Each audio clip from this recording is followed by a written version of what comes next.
Hello guys, आप लोग कैसे हैं? मैं आशीष मौर्य आपका एमकेवी एकेडमी यूट्यूब चैनल पर हार्दिक स्वागत करता हूं।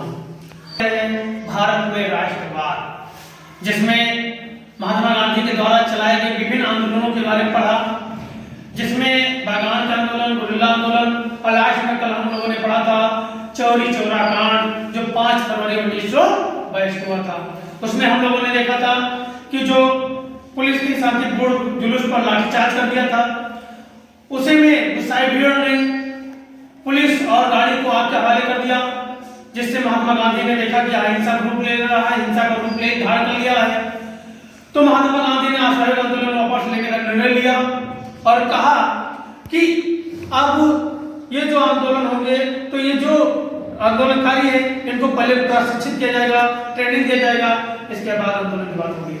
उधर जो कांग्रेस के नेता थे वो जन संघर्ष से हताश हो चुके थे और वो चाहते थे कि जो 1919 में गवर्नमेंट ऑफ इंडिया का प्रांतीय परिषद का चुनाव है उसमें भाग ले, लेकिन कुछ ही अंदर कांग्रेसियों ने एक स्वराज पार्टी का गठन किया और इस गठन के करने के बाद अगला आंदोलन शुरुआत किया।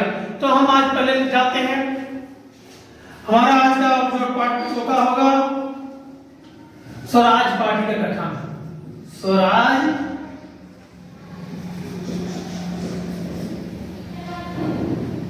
पार्टी का गठन, और पार्टी का क्या नाम है? भारत में राष्ट्रवाद। तो कांग्रेसी लोग तो परेशान हो ही चुके थे, हताश हो चुके थे, क्योंकि भाई बराबर हम लोग क्या कर रहे हैं, जन संघर्ष कर रहे हैं, आंदोलन कर रहे हैं, आंदोलन शुरुआत करते हैं, बंद करते हैं, शुरुआत करते हैं, बंद करते हैं, शुरुआत करते हैं, बंद करते हैं, यही काम हो रहा था। तो इससे क्या हुआ था कि लोग परेशान थे और 1919 में गवर्नमेंट ऑफ इंडिया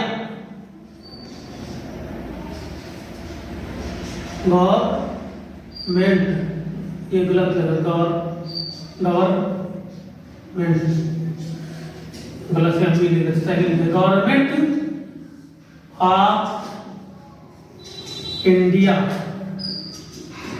इंडिया के आधार पर प्रांतीय परिषद के चुनाव में भाग लेना चाहते थे।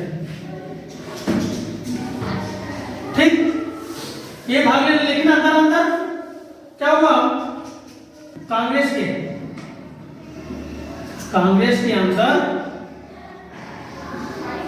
अंदर स्वराज पार्टी का गठन के अंदर C.R. दास व मोतीलाल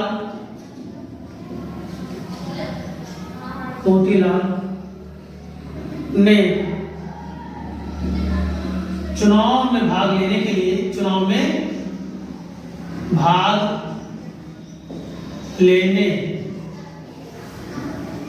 के लिए 1922 में स्वराज पार्टी का गठन किया। ठीक, तो स्वराज पार्टी का गठन कब हुआ? 1922 में। ठीक है, क्लियर हो गया? एक किस लिए होता? चुनाव में भाग लेने के लिए। अब आता है, गठन हो गया, अब आर्थिक मंदी का असर। अब क्या आता है टॉपिक, इधर हम ले लेते हैं, आर्थिक मंदी का असर।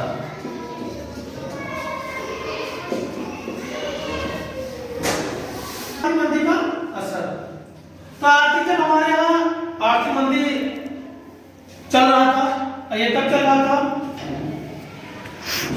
1929 से 1932 तक, यानी प्रथम विश्व युद्ध के बाद और दूसरे विश्व युद्ध के पहले जब हमारे यहाँ आर्थिक मंदी चल रही थी, उस समय क्या कर रहे थे, जो अंग्रेज थे, इंग्लैंड ये हमारे यहाँ से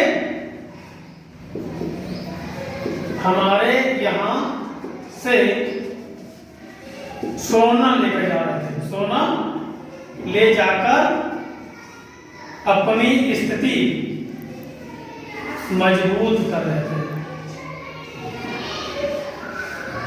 क्या कर रहे थे? हमारे यहाँ तो आर्थिक मंदी का असर है, हमारे लोग परेशान है, लेकिन इंग्लैंड क्या था, इंग्लैंड के पास संसाधन से सब कुछ था, और वो हमारे यहाँ का, क्योंकि हम जानते हैं, आज भी कहते हैं हमारा देश का था, सोने की चिड़िया थी, हमारे यहाँ सोने का और सब कुछ बहुत था, ठीक है, खनिज हमारे यहाँ ज्यादा पाया था। तो इंग्लैंड लोग चालाकी से क्या किए कि हमारे यहाँ के लोग साथ मिलकर करके हमारे यहाँ सोना ले जाकर अपने यहाँ की स्थिति को मजबूत किया। अगर हमारे भारत के लोग इंग्लैंड का साथ नहीं दिया होता, ब्रिटिश शासन का साथ नहीं दिया होता, तो आज इसका नाम किसी कोने में क्या था, पड़ा होता, कोई नहीं जानता इसको, इंग्लैंड को। लेकिन हमारे यहाँ भारत खनिज से भरपूर था, और यहीं से ये अपने संसाधन से खनिज ले जाकर, सोना ले जाकर अपनी स्थिति को मजबूत कर लिया, और हमें को क्या किया, ठीक है। तो जब ये मंदी चला था, मंदी के कारण क्या थे, मंदी के कारण था कि जो हमारे कृषि उत्पाद है, कृषि उत्पाद के निर्यात में कमी, कि निर्यात में कमी, यानी जो भी हमारे कृषि उत्पाद पैदा होता, जो भी हमारा फसल था, उसके निर्यात में क्या हो गई थी, कमी हो गई थी, ठीक है। दूसरा क्या था, इसमें किसानों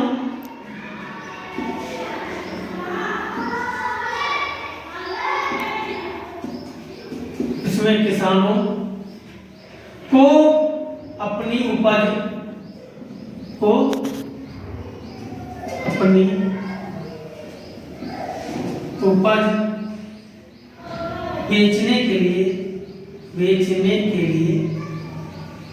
बेचने और लगान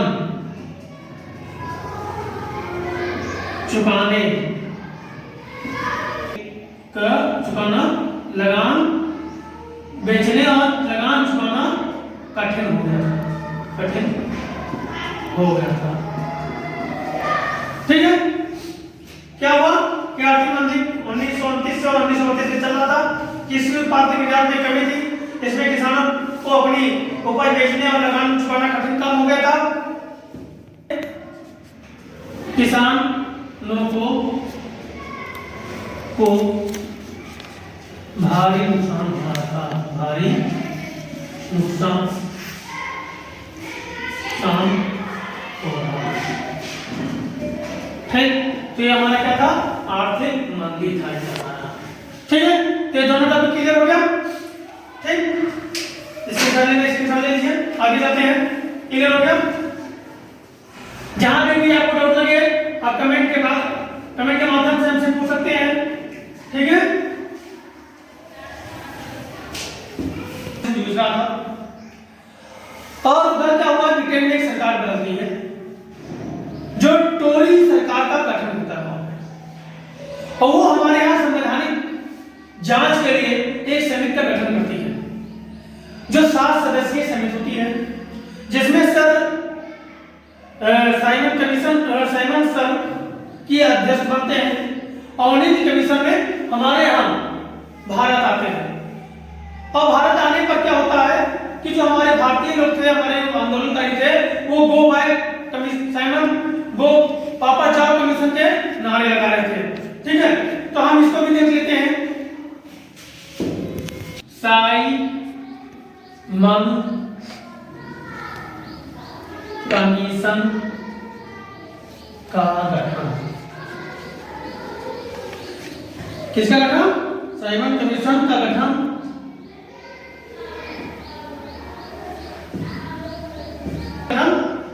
1929 1927। क्या होता है, ब्रिटेन में एक सरकार होती है, ब्रिटेन में टोरी सरकार का गठन होता है। ठीक, और ये गठन होता है, और गठन होने के बाद जो हमारे भारत की संवैधानिक जांच के लिए सर जॉन साइमन की अध्यक्षता में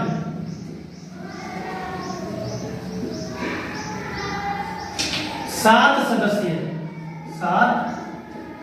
सदस्यीय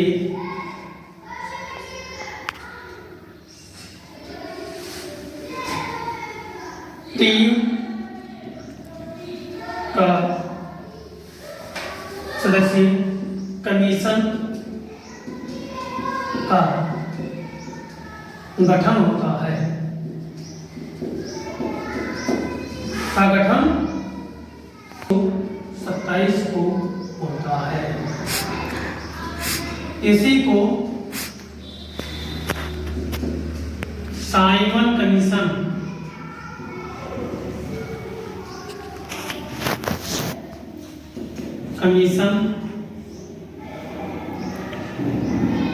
के नाम से जानते हैं। ठीक, यानी जो साइमन की अध्यक्षता में जो 7 सदस्यीय कमीशन का गठन होता है, वही क्या होता है, साइमन कमीशन के नाम से जाना जाता है, और इसका गठन हो जाता है। और ये क्या करते हैं, जैसे क्या की जाती है, इसमें कोई भी इस कमीशन में कोई भी भारतीयों का नाम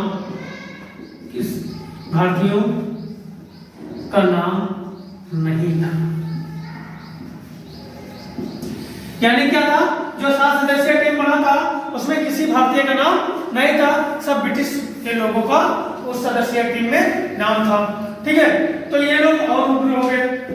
कमीशन लोग जब ये लोग आते हैं 1928 में, कहां पर, भारत, तो यहां पर नारा लगता है, क्या नारा लगता है कि go back Simon commission, go back Simon, और वापस जाओ साइमन, वापस जाओ साइमन। यानी हाँ, जगह जगह क्या लगते थे, वो 1928 में जैसे ये आए कहां पर, भारत, उधर क्या हुआ, 1928 में क्या किया, गो बैक के नारे लगना शुरू हो गया। ठीक है, उधर क्या होता है, नारे लगना शुरू हो गया।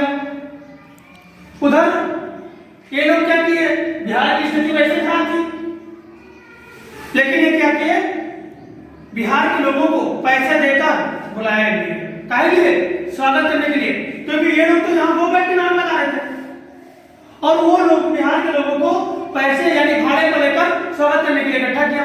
लेकिन वो जैसे पहुंचते हैं, कौन, पैसा भी ले लिया, और वो जैसे आते हैं वैसे वो भी नारा लगाना शुरू कर देते हैं। क्या नारा लगाते हैं, गो बैक साइमन, यानी वापस जाओ साइमन, तुम्हारा यहाँ काम नहीं है, कहां पर, भारत में, तुम वापस जाओ, जहां से आए हो। ये विरोध कर रहे थे, और ये विरोध का सामना इनको करना पड़ा, और विरोध करते ने बात निकल कर आई 1928 में। 1928 में आंदोलन को समाप्त करने के लिए मोतीलाल नेहरू जी ने मांग रखा कि अर्धराज का दर्जा दिया जाए, अर्धराज का दर्जा दिया जाए, यानी अर्धराज का दर्जा दे दिया जाए, और यह आंदोलन क्या होगा, समाप्त हो जाएगा। लेकिन अंग्रेज के लोग वो भी झुकने को तैयार नहीं थे, हमारे इंडियन झुकने को तैयार नहीं थे, हमारे आंदोलनकारी झुकने को तैयार नहीं थे। जो ये अर्धराज है दूसरे के नाम से जानते हैं, डोमिनियस डोमोनियस स्टेट, यानी राज का दर्जा मोतीलाल नेहरू जी ने मांग रखा कि हमको ये दे दिया जाए, लेकिन इस मांग को उन्होंने नहीं मांगा और नहीं मांगा। उसमें कांग्रेस, इस आंदोलन में कांग्रेस, मुस्लिम लीग और सभी पार्टियां बढ़ चढ़कर क्या किया, आंदोलन में भाग लिया, हिस्सा लिया। उग्र प्रदर्शन देखकर ब्रिटिश सरकार ने क्या किया, इरविन लॉर्ड को भेजा, लॉर्ड इरविन को यहाँ पर समझौता के लिए भेजा कि ठीक है, ये लोग दर्जा का मांग रहे हैं, इनको दे दिया जाए और आंदोलन को समाप्त किया जाए। ठीक, तो आंदोलन को समाप्त करने के लिए अक्टूबर में, तब अक्टूबर 1929 में लॉर्ड में वायसराय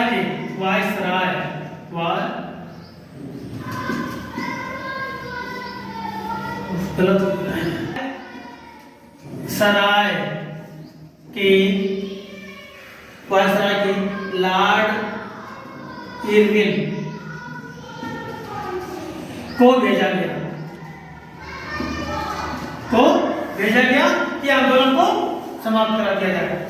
ठीक, अब ये महोदय आते हैं और ये महोदय आके क्या कहते हैं कि आंदोलन समाप्त कर लीजिए और जो आपका मांग था अर्धराज का ये आपको मिल जाएगा। ठीक है, तो क्या कहते हैं, और अर्धराज का दर्जा देने के लिए तैयार हो जाते हैं। क्या करते हैं, तैयार हो जाते हैं। अब देखिए, अभी तो हम पीछे घूम रहे थे, कौन आंदोलनकारी, कि भैया हमको डोमिनियस स्टेट दे दो, हम अपना अलग काम करेंगे, लेकिन नहीं कर रहे थे। लेकिन जब देखा सभी पार्टियां, सभी लोग, चाहे मुस्लिम लीग हो, चाहे कांग्रेस हो, चाहे अन्य सभी पार्टियां हो, सभी एक होकर आंदोलन में भाग ले रहे हैं, आंदोलन उग्र होता जा रहा है, इसको शांत करना पड़ेगा। तो शांत करने के लिए अक्टूबर में वायसराय के लॉर्ड इरविन को भेजा गया, ब्रिटिश सरकार ने भेजा कि जब सरकार का दर्जा, पूर्ण अर्धराज का दर्जा दे दो। और जब ये आपको देने आए तो हमारे यहाँ के लोग क्या किए, कहा अब नहीं, हम जब मांग रहे थे तब तो आपने दिया नहीं, अब क्या, अब हमको पूर्ण राज चाहिए। क्या चाहिए, पूर्ण राज चाहिए, पूरा स्वराज चाहिए। यानी कहते नहीं है कि प्यासे को अमृत पिलाया नहीं, क्या प्यासे को पानी पिलाया नहीं, बाद में अमृत पिलाने से क्या, तो वही वाली कि जब हम मांग कर रहे थे कि हमको अर्धराज का दर्जा दे दो, तब तो आपने दिया नहीं, अब देंगे हम। अब हमको क्या चाहिए, पूर्ण राज चाहिए। तो यहाँ पर क्या हुआ कि अक्टूबर मना कर दिया और पूर्ण राज का हो जाते हैं, लेकिन यहां पे लिए, लेकिन अर्धराज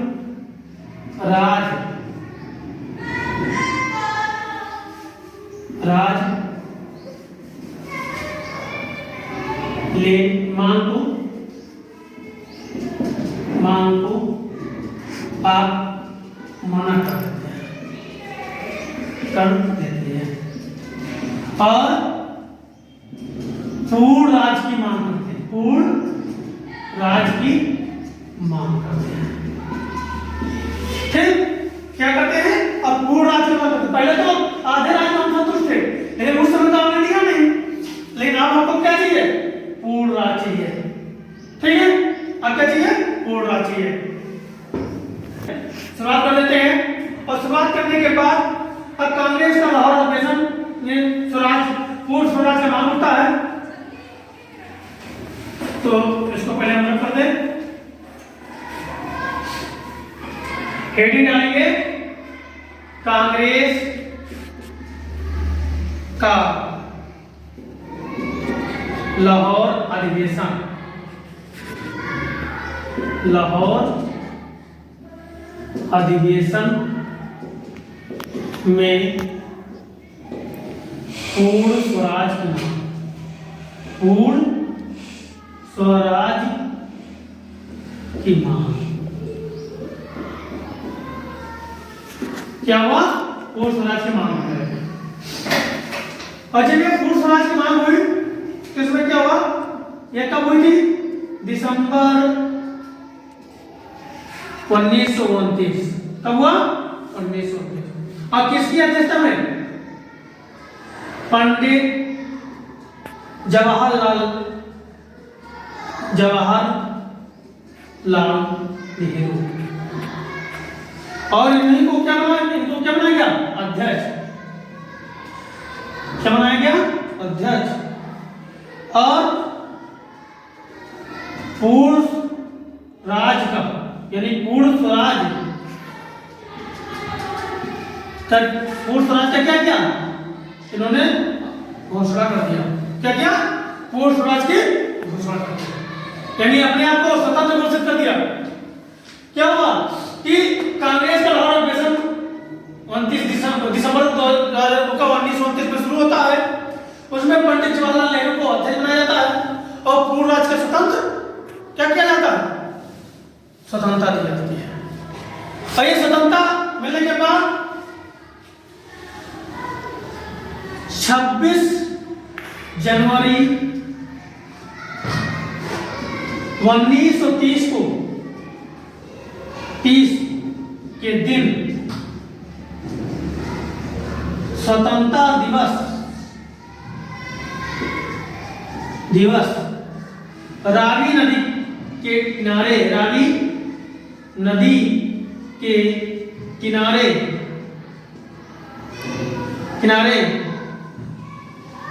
तिरंगा को फहराकर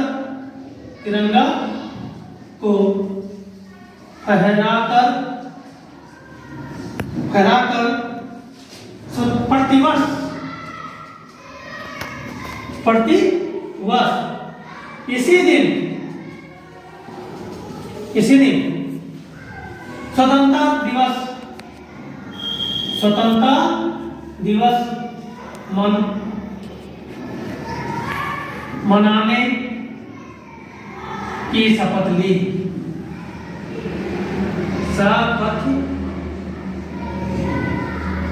यानी क्या हुआ? कांग्रेस का अधिवेशन होता है दिसंबर 2000 से पहले आता है। दिसंबर 1929 में वहां पर पंडित जवाहरलाल नेहरू को अध्यक्ष बनाया जाता है और पंडित जवाहरलाल नेहरू अध्यक्ष बनते ही पूर्ण स्वराज का सभी लोगों की सहमति से पूर्ण स्वराज का घोषणा करते हैं। और 26 जनवरी 1931 के दिन स्वतंत्रता दिवस रावी नदी के किनारे तिरंगा को फहराकर प्रतिवर्ष इसी दिन स्वतंत्रता मनाने की शपथ ली जाती है कि जो राजनीतिक, आर्थिक और सभी प्रकार से हम करके और इस दिन हम क्या करेंगे, मतलब स्वतंत्रता के रूप में अपने को घोषित करते हैं। ठीक है, आप इसको बुक से पूरी उनकी जो शपथ लिया था पढ़ लीजिएगा।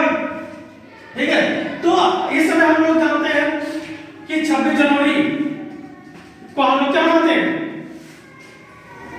26 जनवरी को क्या मनाते हैं?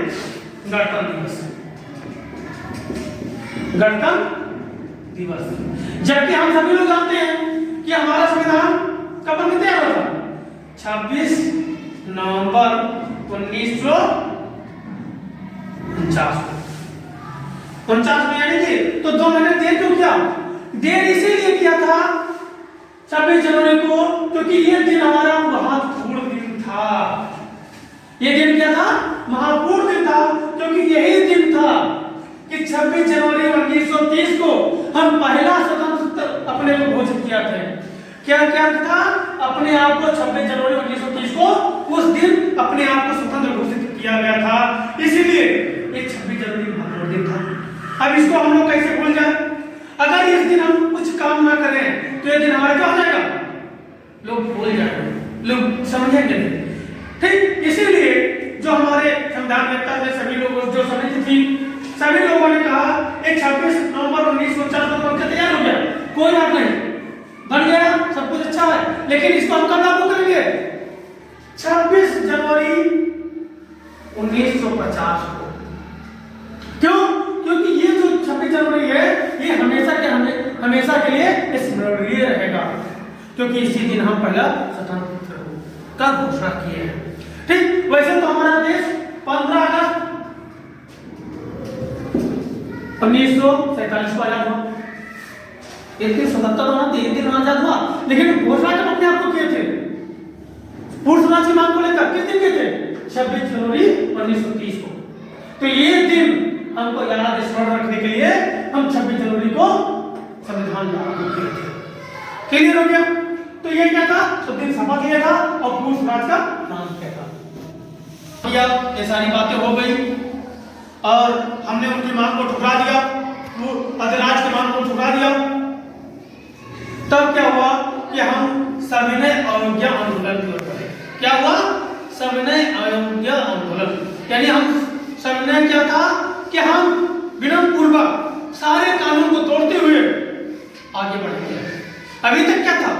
अभी जितने भी आंदोलन किए हम किसी में कानून नहीं तोड़े थे, किसी चीज का उल्लंघन नहीं किया था। हम जो उसके दायरे में था उसी के अनुरूप हम काम कर रहे थे, उसी के अनुरूप हम क्या कर रहे थे? आंदोलन कर रहे थे। लेकिन अब क्या हुआ? अब सबने अवज्ञा आंदोलन आता है। इसमें यह क्लियर कर दिया जाता है कि किसी प्रकार का कानून का कोई बंधन नहीं रहेगा, जैसा भी सरकार चाहेगी हम वैसा करेंगे। अगर सीधे तौर पर हमको नहीं करती है तो हम मार के लिए, यानी ये मानसिकता के साथ उन्होंने कानून तोड़ने के बाद किया इसमें। तो आप जानते हैं हेडिंग अपना सविनय अवज्ञा आंदोलन।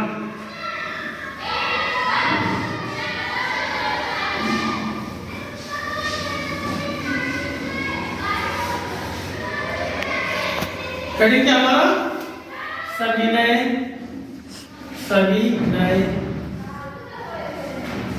अवज्ञा आंदोलन।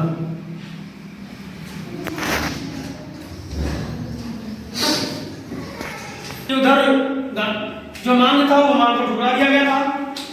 मांग को ठुकराने के बाद महात्मा गांधी जी ने 31 जनवरी 26 तारीख को बैठक करते हैं, उस दिन स्वतंत्र घोषणा करते हैं अपने आप को, और 31 जनवरी 1930 को घेरा मांग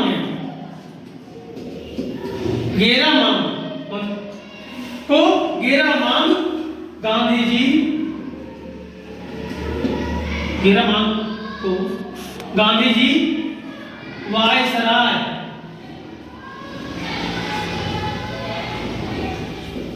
वायसराय के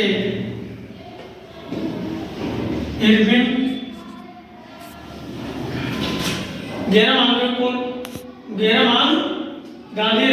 गांधी जी वायसराय के इरविन से करते हैं। यानी घेरा मांग क्या है? गांधी जी एक पत्र लिखते हैं, उसमें घेरा मांग होती है और वो वायसराय के इरविन को देते हैं कि घेरा मांगा हमारे लिए, इसको मांग लिया जाए। वो घेरा मांगे क्या थी? प्रमुख मांगे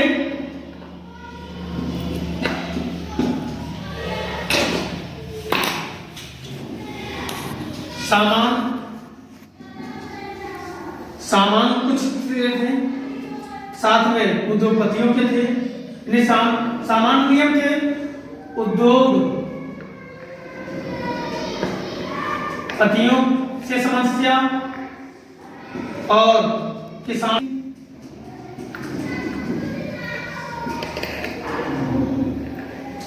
की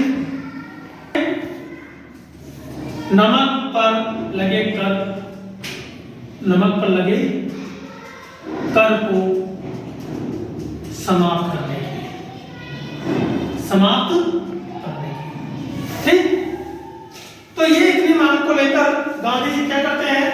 वायसराय के इरविन को पत्र लिखते हैं, लेकिन वायसराय के इरविन जो है वो मानने को तैयार नहीं है कि हम आपके मांग को नहीं मानने के तैयार हैं। वो वायसराय सोचते हैं ये क्या करेंगे? आज आंदोलन करेंगे, कल बंद कर देंगे, क्योंकि अभी तक यही होता आया था। वही इनको लग रहा था कि हम इनकी मांग को नहीं मानेंगे, ये ज्यादा क्या करेंगे? आंदोलन करेंगे, आंदोलन करके एक दिन वापस हो जाएंगे। लेकिन इस बार कुछ और था नजारा क्या था कि जब इनकम एक चेतावनी भी दे दिया महात्मा गांधी जी ने 11 मार्च 11 मार्च चेतावनी दिया कि 11 मार्च तक मांग नहीं मानी गई, मांग नहीं मानी गई तो क्या करेंगे? वही चीजें, हड़ताल आंदोलन शुरू करेंगे। लेकिन ये तो हल्के में ले रखा था इन्होंने, क्योंकि जान ही रहा था पहले से कि क्या होगा। अब क्या होता है कि गांधी जी 11 मार्च तक तो इंतजार करते हैं और 11 मार्च के बाद गांधी जी चल देते हैं। कहां? साबरमती आश्रम से कहां की ओर? डांडी की ओर। डांडी जा रहे हैं।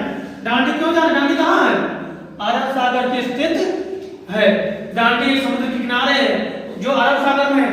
वहां पे पहुंचते हैं। वहां पे पहुंच के क्या करते हैं कि पानी को उबाल कर नमक बनाने का काम शुरू कर देते हैं। और जब ये देखता है इरविन तब पगला उठता है। हम क्योंकि वहां पे ये अपने जो गांधी जी डांडी के लिए निकले तो केवल 78 लोग साथ में थे। 78 लोग विश्वसनीय लोग इनके साथ में थे और ये चल दिए। तब देखा कि धीरे धीरे इनके काफिला क्या हुआ, हुजूम बढ़ता गया और हुजूम इतना बढ़ गया कि जब वहां गए तो ये इरविन जो था, इरविन जो मानने को तैयार नहीं था, ये देखा तो ये तो हुजूम बहुत बड़ा है, अभी उससे संभलेगा नहीं, तो ये परेशान होने लगा। और जब परेशान हुआ तो एक समझौता किया गांधी जी के साथ, और गांधी जी के साथ समझौता किया और समझौता करने के बाद क्या किया, अपने आप दूसरे गोल में सम्मेलन में बुला लिया। और जब दूसरे गोल में सम्मेलन में बुलाया तो वहां पर क्या हुआ, अम्बेडकर जी भी गए थे और ये भी गए थे। तो जो वहां पे बात हो रही थी वो महात्मा जी के समझ में नहीं आया, क्योंकि यहां पर फूट डालो और राजनीतिक की बात करनी जा रही थी, यानी फूट डालो, क्योंकि पहले हिंदू और मुस्लिम में फूट डाल दिया गया था। अब क्या हुआ था, हिंदू में दलित का वोट खेला जा रहा था। अम्बेडकर कैसे कहा कि मैं तुम्हारे दलित के लिए ये काम कर देता हूं, इधर ये हिंदू के लिए काम करता हूं, जो गांधी जी को स्वीकार नहीं था। गांधी जी में सम्मेलन चल रहा था, उसे बीच वापस आ गए, अम्बेडकर जी वापस आते हैं। इधर गांधी जी हड़ताल शुरू कर देते हैं। और जब हड़ताल शुरू कर देते हैं तब ये आते हैं और दोनों में बातचीत होती है, और बातचीत होने के बाद एक पुनः एक्ट समझौता होता है। तो पहले हम देखेंगे डांडी, फिर देखेंगे पुनः, ठीक है। तो इसको हम मिटा देते हैं और देखते हैं डांडी मार्च।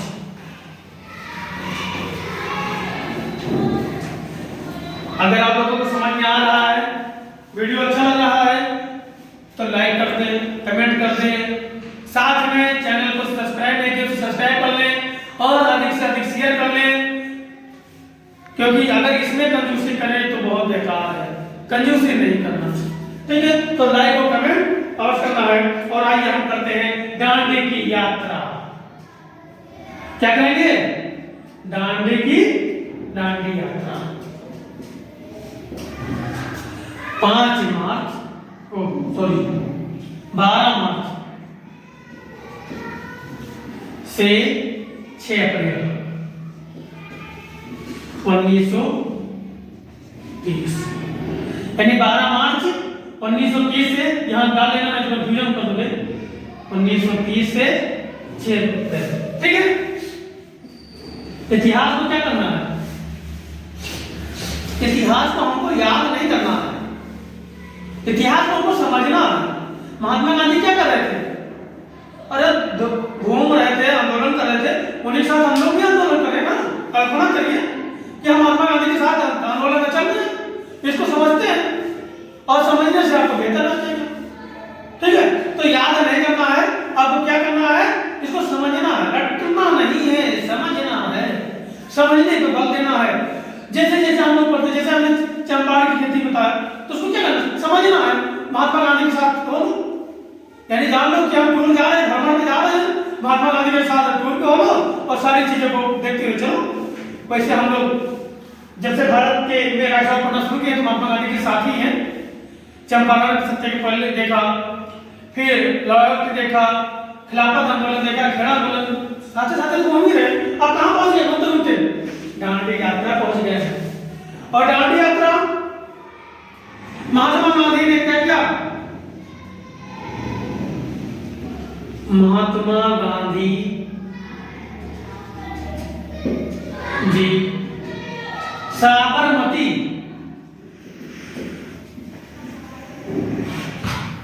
आश्रम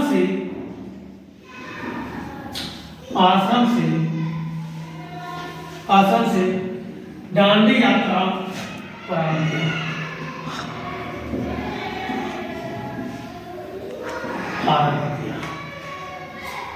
किया। और कब किया? 12 मार्च को। ठीक, 12 मार्च को दांडी यात्रा गांधी जी प्रारंभ कर देते हैं। कितने लोगों के साथ में? 78 विश्वसनीय लोगों के साथ। ठीक, और ये शुरू कर देते हैं। और 6 अप्रैल को कहां बोलते हैं? अरब सागर बहुत बड़ा था ये अरब सागर। 6 अप्रैल को दांडी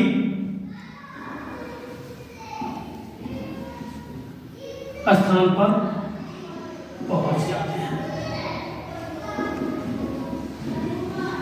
दांडी कहां था? समुद्र के किनारे। और ये कहां है? अरब सागर।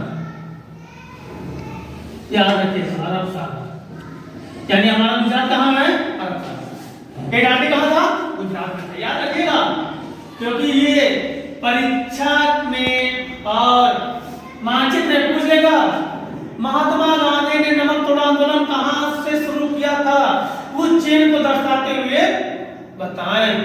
ये नमक आता है तो याद रखिए, गुजरात में दांडी स्थान है और यहीं से दांडी यात्रा का क्या कहते हैं? साबरमती से शुरुआत किया था और दांडी यात्रा पे के लिए आरंभ किया।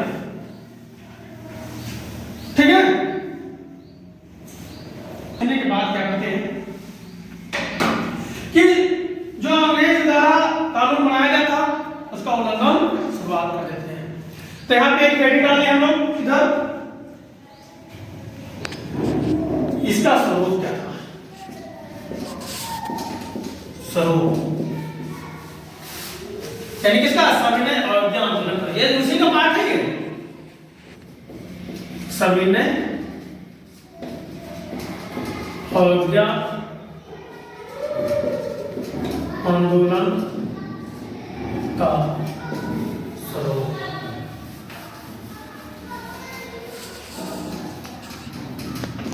ठीक, तो ये क्लियर हो गया। अब इसमें क्या था? इसका स्वरूप कि अंग्रेजों द्वारा बनाए गए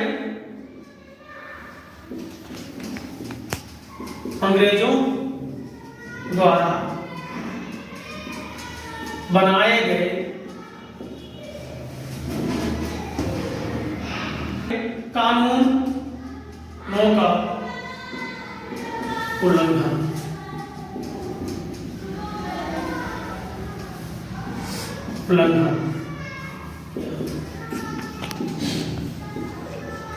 विदेशी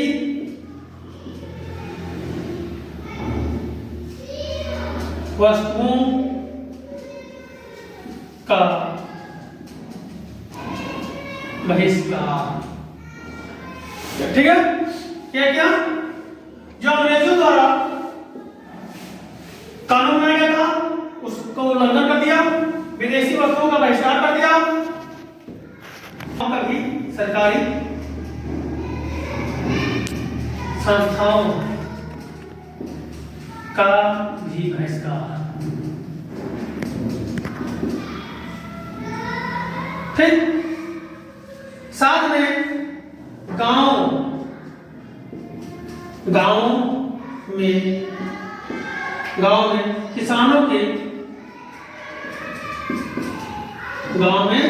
किसानों ने चौकीदारी व लगान देने के लिए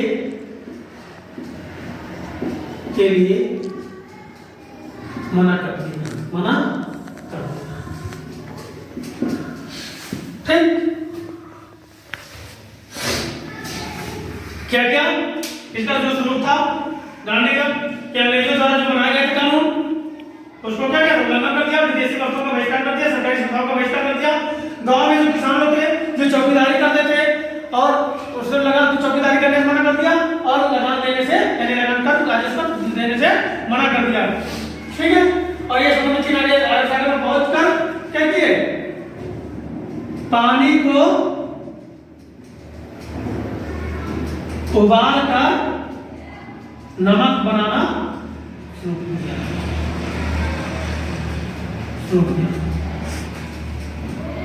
इसे इरविन महोदय जो सबको देखकर परेशान होते हैं और परेशान होकर फिर महात्मा गांधी से क्या करते हैं, समझौता करते हैं। तो आइए हम उसको ले लेते हैं। ठीक है, तो क्लियर हो जाएगा। आइए आगे चलते हैं।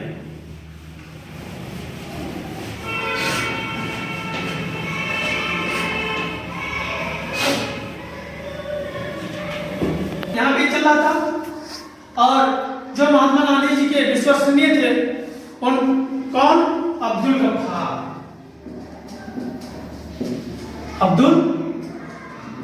गफ्फार खान को इरविन बगदाद इनको गिरफ्तार करता है और गिरफ्तार करने के बाद कुछ दिन के बाद महात्मा गांधी को भी गिरफ्तार कर लिया जाता है। महात्मा गांधी को गिरफ्तार करते हैं, कर लिया जाता है। ठीक, यानी ये दोनों को, इनको भी पहले गिरफ्तार किया, इनका दूसरा भी नाम था, क्या नाम था, इनको दूसरे नाम से जानते थे, सीमान गांधी, जिनको गिरफ्तार किया गया था पहले। और जब ये सारी बातें गिरफ्तार हुई और सब हुआ तो क्या हुआ, ये आंदोलन, इरविन ने एक प्रस्ताव रखा और उस पर ये सहमति जता दिया और आंदोलन वापस लेने की बात किया। ठीक है, तो क्या हुआ, सबने आंदोलन को वापस लेने का कारण क्या पढ़ेंगे, सभी ने अभियान आंदोलन वापस लेने का कारण।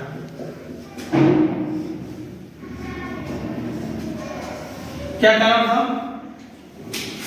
कि 5 मार्च 1931 को गांधी जी हुआ इरविन के बीच समझौता, क्या होता है, समझौता होता है। ठीक, और समझौता होने के बाद ब्रिटिश महात्मा गांधी जी, समझौता होता है, समझौते में गांधी जी की शर्तें होती हैं। गांधी जी की शर्त क्या था कि ब्रिटिश सरकार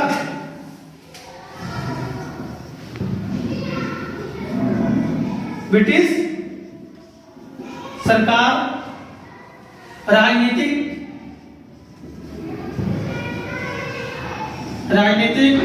कैदियों को रिहा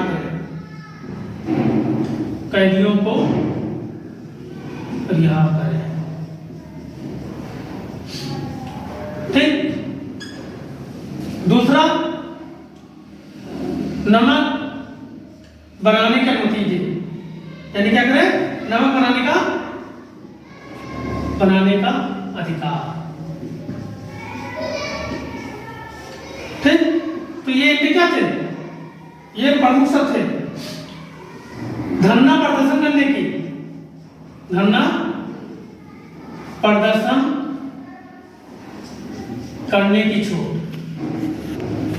महात्मा गांधी के साथ क्या थे ये, और तब ये जाके क्या हुआ था, तैयार होके कहा दूसरे गोलमेज सम्मेलन में भाग लेंगे। दूसरे गोलमेज सम्मेलन में भाग लेने को तैयार। ठीक, गोलमेज सम्मेलन में भाग लेने के तैयार हुए थे। 1931 को गांधी जी ने इरविन के साथ एक समझौता करते हैं और समझौता में गांधी जी शर्त रखते हैं कि ब्रिटिश सरकार ने जो राजनीतिक हमारे जो आंदोलन में थे उनको जो गिरफ्तार किया गया था उनका जो रिहा कर दिया जाए और साथ में नमक बनाने का अधिकार भी दे दिया जाए और साथ धरना प्रदर्शन की छूट दे दी जाए, क्योंकि नमक ही ऐसा चीज है जो अमीर गरीब सभी लोग खाते यूज करते हैं। ठीक है, तो इसमें भी हमको क्या होना चाहिए, ऐसी चीजों में छूट देनी चाहिए। तब जाके महात्मा गांधी जी ने दूसरे गोलमेज सम्मेलन में जाने को तैयार हुए थे। क्या हुए थे, तैयार हुए थे। ठीक है, आप पहुंचते हैं दूसरे गोलमेज सम्मेलन में 7 दिसंबर से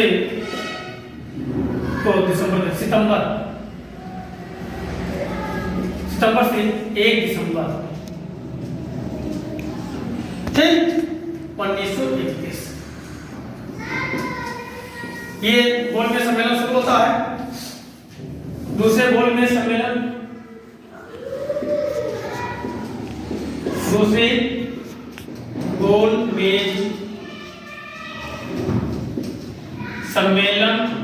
में कौन था, ब्रिटिश के प्रतिनिधि, ब्रिटिश सरकार के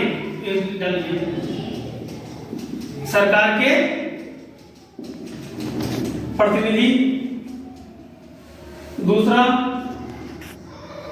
दूसरा प्रांत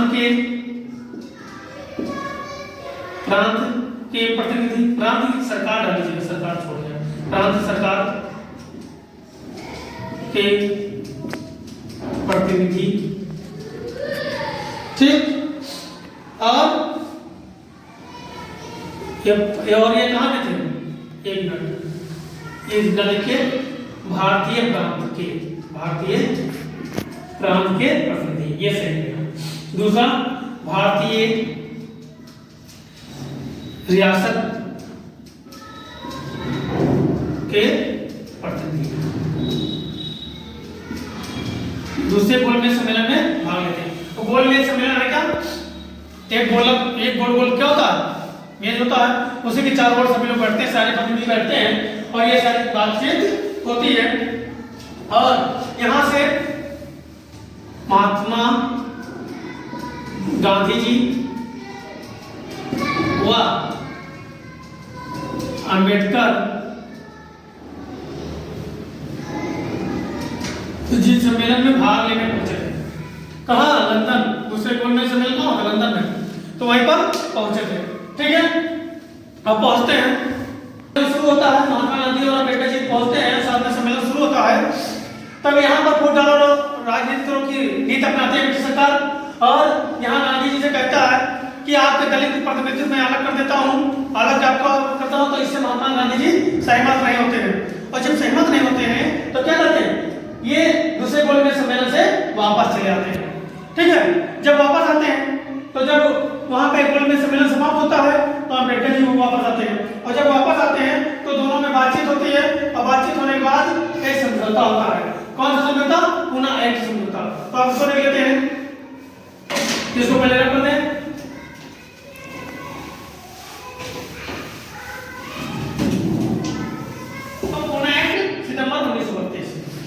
लंदन से गांधी जी वापस आते हैं और क्या करते हैं, आंदोलन शुरू करते हैं, पुनः आंदोलन शुरू कर देते हैं। क्योंकि वहां लंदन में वो अपने को अपमान समझते हैं, क्योंकि वहां पर अपमान करने वाली बातें थी कि अंबेडकर को अलग करने की बात और उनको अलग करने की बात क्या गई थी, तो वो बीच में चले आए। अब आने के बाद अंबेडकर जी क्या करते हैं, वो महात्मा गांधी जी दूसरी आंदोलन पुनः आंदोलन शुरू कर देते हैं। लेकिन क्या होता है कि इस आंदोलन की संख्या कम होती है, क्योंकि हर बार क्या होता था कि महात्मा गांधी जी आह्वान करते थे, लोग आंदोलन के लिए शुरुआत होते थे, लेकिन क्या होता था, लास्ट में धीरे धीरे आंदोलन को बंद करना पड़ता था। तो जो भी लोग आते थे तो अपने अपने काम को लेकर महात्मा गांधी के पास आने लगे। यानी जो किसान था वो किसानों की समस्या, जो उत्तर प्रदेश जाट था वो जाट, जो गुजरात का पाटीदार था वो, यानी जितने भी आते थे, महिलाएं जो थी, तो महिलाओं को गांधी जी क्या कहते थे कि आप घर ही में रहो, चौका बर्तन करो, यानी चूल्हे बर्तन करो, लेकिन महिलाओं भी अपने हक की मांग करने लगी। ठीक, तो आइए हम देखते हैं कि जब लंदन से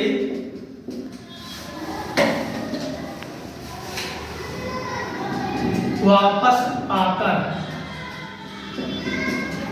गांधी जी पुनः आंदोलन शुरू किया, लेकिन जन समूह कम आए।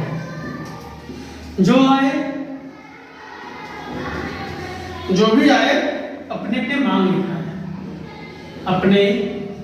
अपने मांग लेकर आए।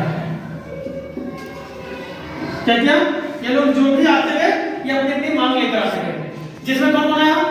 किसान, और क्योंकि किसानों की भूमिका वहां रहती थी, संपन्न किसान,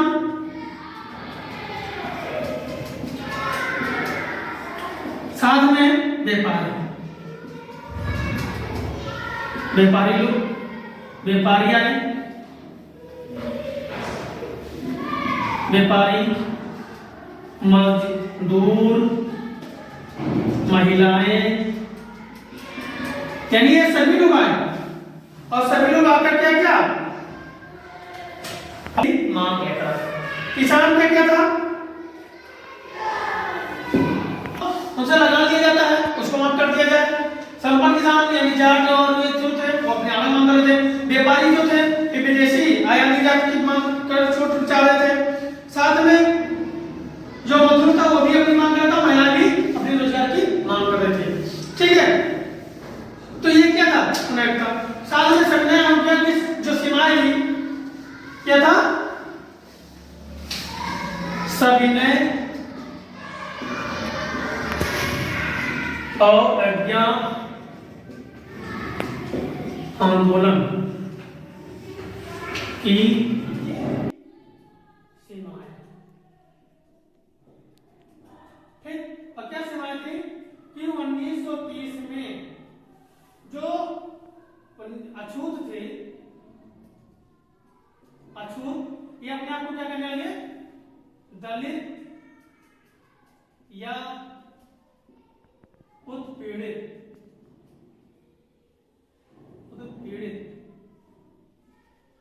अपने को कहना शुरू किया। ठीक, ये पहला कारण था। दूसरा कारण क्या था कि लंबे समय तक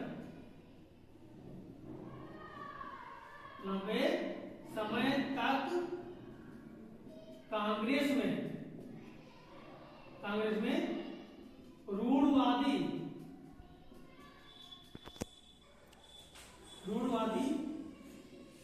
हिंदुओं का दबदबा था। क्या था? दबदबा था। ठीक, गांधी जी क्या करते हैं? गांधी जी इनको दलितों का नाम यानी अछूतों का नाम को हरिजन से पकड़ते हैं, हरिजन का नाम देते हैं। ठीक है, और डॉक्टर अंबेडकर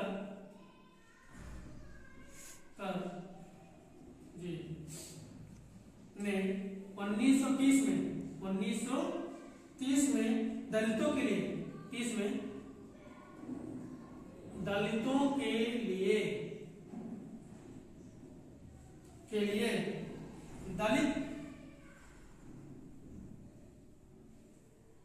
दलित वर्ग एसोसिएशन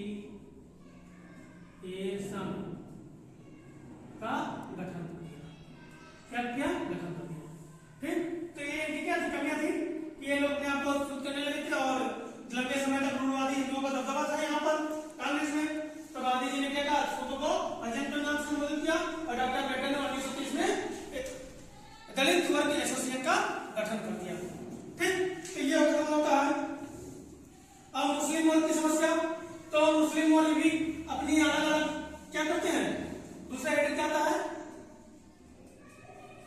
मुस्लिम वर्ग की समस्या। तो जैसे अभी हमने देखा कि सभी आंदोलन शुरू हुआ, सभी लोग अपने अपने आंदोलन मांग को लेकर अलग अलग हो गए, ऐसे यहाँ पर भी क्या हुआ था, मुस्लिम वर्ग भी अलग हो गया था अपनी अपनी समस्याओं को लेकर, ठीक है, अपनी अपनी मांग को लेकर ये भी अलग हो गए थे। फिर आता है सामूहिक अपनेपन, सामूहिक अपनेपन, ठीक है,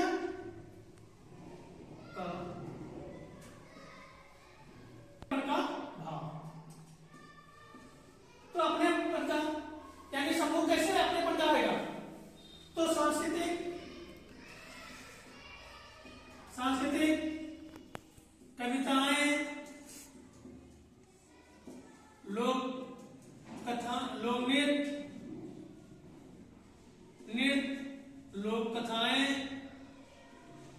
यानी हम लोगों ने लोग में क्या पढ़ा था, ये सारी जब बात होती है तभी लोग, जैसे हम लोग यहाँ पे हमने उदाहरण दिया था कि हम यहाँ पर हैं, जब हम बाहर जाते हैं तो वहां पे कोई अपना मिल जाता है, तो ये क्या होता है, अपन सामूहिक अपना आता है। यहाँ तो लड़ाई झगड़ा करते, लेकिन जब वहां कोई मिलता है तो वहां पर अपना का भावना जाता है। तो ये सामूहिक, जब ये सांस्कृतिक होगी कविताएं और कथाएं इत्यादि जब बातें होती है तो ये क्या होता है, अपना का। ऐसे जो रविंद्र बंकिम चट्टोपाध्याय उपाध्याय जी थे, उन्होंने एक वंदे मातरम भारत माता की तस्वीर को प्रस्तुत किया था, ठीक है, जिन्होंने वंदे मातरम गीत भी लिखा, और रविंद्रनाथ टैगोर जी ने उनको एक सन्यासी के रूप में दिया, जिसमें एक हाथ में किताब, एक हाथ में आपका अनाज, एक हाथ में आपका क्या कहते हैं, ऐसे चार चीजें उन्होंने किया, तो ध्यान नहीं आ रहा, ठीक है, अगर याद आएगा तो अगले वीडियो में आपको जिक्र कर दूंगा, ठीक। तो ये सारी इन्होंने, और जब कोई राष्ट्रवाद दीवाना हुई है तो महिलाओं का काल्पनिक चित्र करके उसको हम लोगों ने उसी के पर हम लोग उत्तेजित हुए, देशभक्त के प्रेम दिखाए हैं। तो आज का वीडियो यहीं पर, और आपका भारत में राष्ट्रवाद का एक चैप्टर आज समाप्त होता है, और फिर नेक्स्ट टॉपिक के साथ नेक्स्ट